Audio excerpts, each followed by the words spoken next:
Welcome back to Frontline Eurosports Online. Your host Nate Jennings has Josh with us today, and he's going to be taking ownership of this 2018 BMW G310. You've been seeing them on Crated, now you're seeing the owners take them home and enjoy a whole new lifestyle with the BMW Motorrad you can pick up for under $5,000. So, Josh, you ready for the delivery of your new G310? Damn right. Hell yeah. That's what we're talking about. So we're going to go around the perimeter of this motorcycle and go over all the aspects of it. Then we're going to get into the handlebars and controls and go through the very informative BMW instrumentation. So the very first thing we give everybody is a tire safety warning. Ride like you're riding in the rain for the first 50 to 100 miles. You're also acclimating to a new motorcycle, so we want to be cautious anyway. It has a silicone coating on it to pop out the mold, preserve shelf life. So you're running on a set of the Pilot radials from Michelin right here. And I'm going to show you in a little bit where we can check our tire pressure and know what tire pressure to run front and rear on this BMW G310. We have the beautiful gold inverted fork legs with a single disc braking system that does feature ABS, and it has a steel braided brake line that's running up to your master cylinder up here, which has a sight glass for fluid level and fluid clarity. So moving back from that, we need to look at the fact that we're on a single cylinder 313cc 34 horsepower power plant that is flopped backwards, so our header pipe is actually coming out the back, keeping all the residual heat from exhaust away from the Pilot, which is a really nice feature. It's a water-cooled system, and the water cooling system is in the front with a radiator, and you'll have a overflow right here that you can see the fluid levels. As we shake it right there, you look through this crack and you can check your min-max levels on your coolant. It's a dual overhead cam system, and it is a single engine with transmission setup. So you drop the oil, you drop everything in this, and it's a quick, easy serviceability with a nice spin-on filter located right on the front of this bike right here. Our oil fill, our spin-on filter, and obviously on the bottom is going to be our drain for this bad boy. Rondelle, gotta have that on our machine.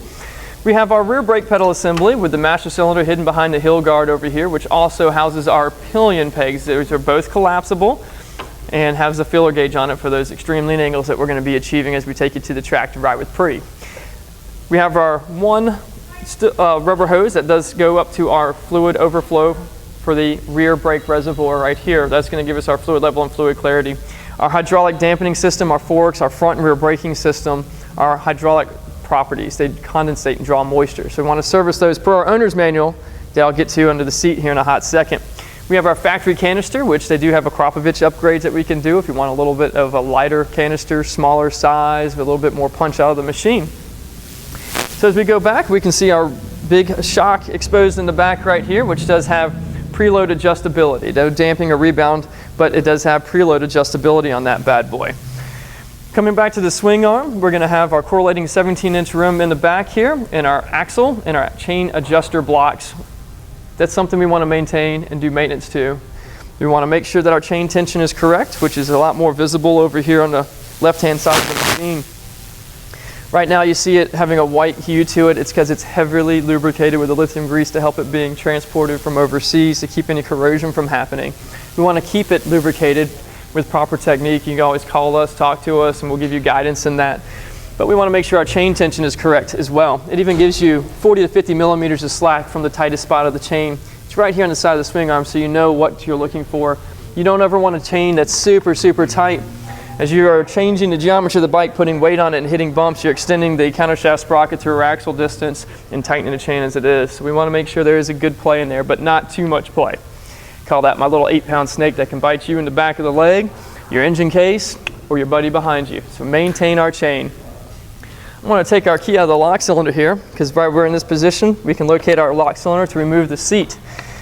As we take the seat off, first thing I'm going to show you is your owner's manual right here in this nice pouch under the back part of the seat. We have a toolkit. I'm actually going to open up that toolkit and show you what it has in it, because they do a really nice job with giving us a spanner wrench, our screwdriver, which is a Phillips head on both ends on that bad boy. We have our 16 millimeters, our 10 millimeters. We have our axle adjustment tools. We have a handle for those tools, and our smaller 12 and 13 millimeters here. We'll stuff that back into your handy dandy pouch, which also does go in a location that has enough room to add things like our Virginia State inspection slips and our registration, so we can keep that and maintain that on our person at all time. As we come forward, we're going to have our battery, a fuse puller sitting on top of that for our fuse box here, and this is our ABS module right here under our saddle. So that is what is giving us our anti-lock braking system. That is working our front and rear wheel speeds to make sure we don't have any slippage. We're going to put this saddle back on, just sliding the front tongue on there, slapping it on in the back. Take our key, put it back into the ignition. That same key is going to operate our fuel filler right here so that we can access our fuel. We have a 6-speed gearbox, 1 down and 5 up. It is a linkage system, so that gives us the ability to adjust this pedal. As I know, being a veteran, and you're a veteran, we have injuries and things that we maintained or acquired over there and brought back with us that hinder our ability to get under the shift pedal sometimes or find that right location. We can utilize riding boots that are thinner, or we have bigger work boots, and we can make adjustments for what kind of apparel we're wearing on our feet. We have our stator cover located on this side of the motorcycle, and our starter located on the very front of this machine. We have our clutch actuation rod hidden back here, which the adjustment is right in the center on top of the transmission for major adjustments. That's more along the lines of things that we'll be doing for you. And you have minor adjustments for the clutch cable up top side. We want to maintain about 1/8 of an inch of play between the perch and the lever. And that's going to be about a nickel's worth before we start to feel the clutch actuation there to give us a little bit of free play so we're not prematurely wearing out our clutch. Put that cover back on for you. Going into the handlebars and controls, we're going to have a conventional twist throttle. We already reviewed our front brake lever. We have a run cycle button and our start right below that. Working across to our left handlebar, our horn, conventional location for turn signals, high beam constant, low beam, and a flash button back here. Badass BMW coming through, get out the way. So if you want to turn your key on for the first time, we can go into the instrumentation and feel free to jump aboard your G310R. So our headlight comes on as it does on all US motorcycles, so we'll always have that on anytime we turn our key on. And we're going to see our fuel display, our digital tachometer, our speedometer, our gear indicator, 1 in 2, 3, 4, 5, 6, timepiece up top side. And right now, there is one button that's going to operate all of your board computer here. We're starting out with odometer. We hit trip 1, trip 2, our engine temperature, our range on fuel tank estimated, consumption averages, which it's going to go way up from 24. You saw you had 1 mile on the bike. Instantaneous fuel economy, our average speed, our date, and then our setup menu. I can show you how to do that. Actually, I probably should for everybody else. We'll hold that button, go into setup. You start with the ability to set your time. You just hit the button independently or constantly hold to override since we already have it set for you. Do we have a 24-hour clock? It's going to be standard time, not military time, unfortunately. And now we've reviewed everything and setting up our date and our timepiece that we can slide through with the push of just that one button. We have turn signals up top side there. We have our high beam. We have a low fuel indicator that goes along with your bar graph. That'll give you an indication that you have now hit your reserve level. Our ABS light is flashing. That is right now saying that, hey buddy, right now I haven't moved my tires and wheels to verify that I'm functional for you. So let me move 5 feet, 5 miles an hour or so, and I'll go away. Unless you see that light as a solid, then you know that there might be an issue with the ABS system you want us to investigate. There's also another triangle over there. That's a warning light.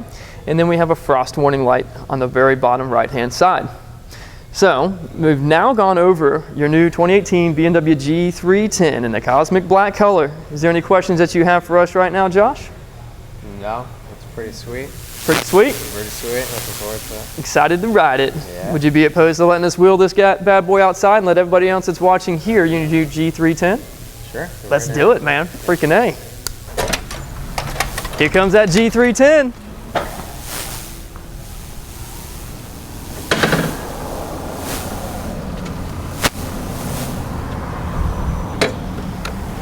So we got one twist of the key. I always pull my clutch in for safety to make sure. Give it a rip. Give it a rip. The old G310 starts right up.